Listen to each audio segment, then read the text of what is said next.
What is the purpose of political turmoil? What is going on with the news? Hi, I'm Dr. Sue Morter from Morter Institute, bridging science, spirit, and human possibility, and I'd love to share with you a fantastic idea about what this is all about. I have to say that while it is crazy making, the things that get said and then the things that get said about what gets said and how polarizing it is to our country for these kinds of things to happen, it is medicine for the tribe.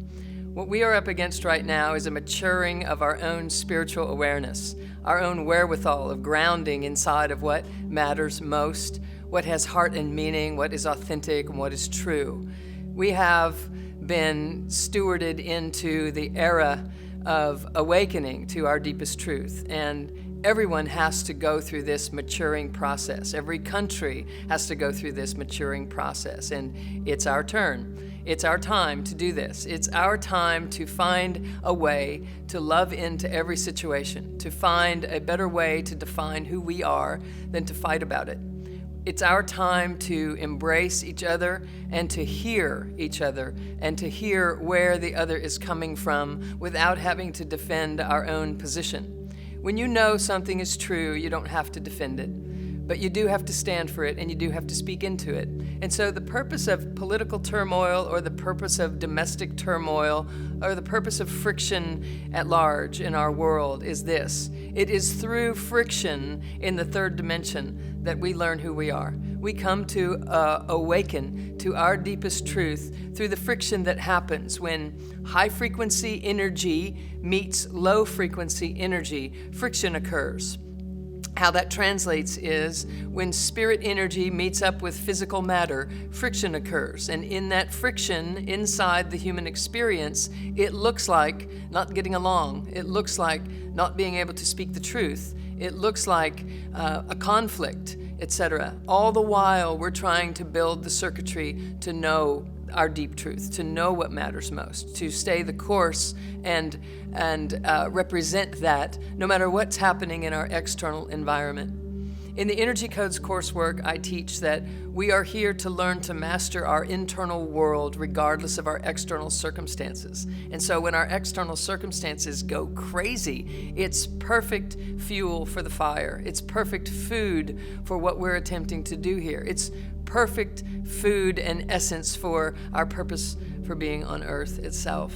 So we can't take it personally, and we have to take action. We can't get upset, and we have to speak our truth. How do we do all of that? Because it seems conflicting in that very instruction. And so what we have to do is find a way to compassionately stand for what we stand for. You know, Mother Teresa would never march against war, but she would march for peace every day, and did. And she lived as though that was the only thing that existed. She didn't get up in the day and go through her life in a place of relevance to or relativity to what was going on in the outer world. She simply brought the love. She brought the love to everyone. She brought the love to those in need. She brought the love to circumstances where that was obvious. And she brought the love to those that didn't even know that they were in need.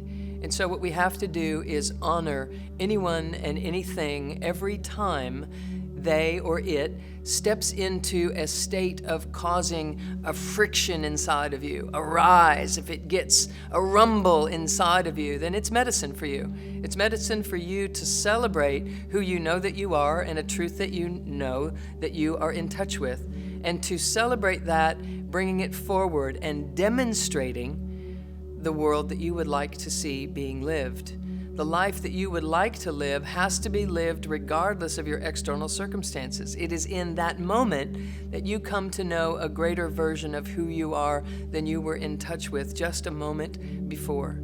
So anytime someone does something or says something that is upsetting to you, it's an invitation for you to recognize a deeper truth and to find a demonstrative way to bring forth and model what it means to be integrated, to be whole, to be kind, to be wholesome, to care about the planet, to care about each other, to care about our country and to care about other countries, and to see all people as valuable and loving and kind and a representation of the divine. because that's the only thing that's actually happening here, is that the divine is expressing itself right out into the world. The goodness is trying to spread, and anytime light is going into density, friction occurs. And in that moment where the friction is occurring and we are caught up in it, it is that moment that the invitation is before us to stay in our core, stay in our heart, breathe deeply, deepen our hearts into our deep wisdom center, and allow that to be the only thing that rises up out of you. Because if you, in retaliation, become conflicted and become combative or become deconstructive in some way, then we're really not contributing to the unifying force that we would love to see on this planet, are we? What we're doing instead is fighting back, and that's not the invitation of this message. The invitation of this message is be the unifying force that you would love to see alive and well on the planet. Find a way for everyone to win. This is stirring you, it's causing you to, and begging you to awaken to the creator that you are, rather than refining the reactor that perhaps you've always been. In every maturing process, we eventually have to outgrow the reality that we were living in before. In order to do that, the main ingredient is going to be love. There is no doubt about it. Love is the most binding and unifying presence on the planet. And if we are in disgust or in gossip or in frustration or in fear, we're not in love. And so we contribute to the need for such friction to persist on the planet. So we can stand and we can speak our truth, but we have to march for peace. We have to speak into it with a wisdom that wasn't there before we opened our mouths. We're here to bring it. We are the bringer of the unifying force. The truth of you is you are absolute. And the invitation is to not get caught up in the relative. And that's, by human design, what we came here for. You're made of all that is. There is nothing lacking, there is nothing missing, and there is nothing broken. And our society needs you to voice and to demonstrate and to walk as that. Because when we do, we begin to create a vibrational frequency in the entire bandwidth of humanity that calls forth more of the same. And if we get angry and frustrated and fearful, we call forth more of that. So the choice is yours. It's the same choice that's always been present for all of humanity since the beginning of time. This is it. It's no different. Thousands of years ago, we were working with kings and pharaohs and battles of all different sorts, but it was the same story. It was about, will someone be in charge or will someone lead? And there are some distinctions there. True leadership is based in wholeness.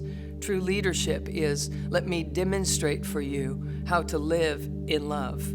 True leadership is showing solutions, not stirring problems. And so we, as every individual on this planet, we are invited to step into our own leadership. In fact, that's why we came. We're here to reveal ourselves as the magnificent creators that we are, nothing less, no exceptions. And so when the going gets tough and the friction happens and the news brings all kinds of eye-rolling and, oh my gosh, can you believe what's happening now? That's your moment. What will your choice be? Will you drop inside and get creative about finding a way to bring people together? Will you bring forward the ideas that are in there waiting for someone to tap them? Or will you wait for someone else to do it? The frustration that you feel is actually the fact that you're waiting. We are not designed for that. We're designed to be a constant, continual, creative force on this planet. We are made of solution. And when we're not bringing solution forward, we become attracted to the most dramatic and conflicted statements, and we get entertained by something that feels even worse than we do currently.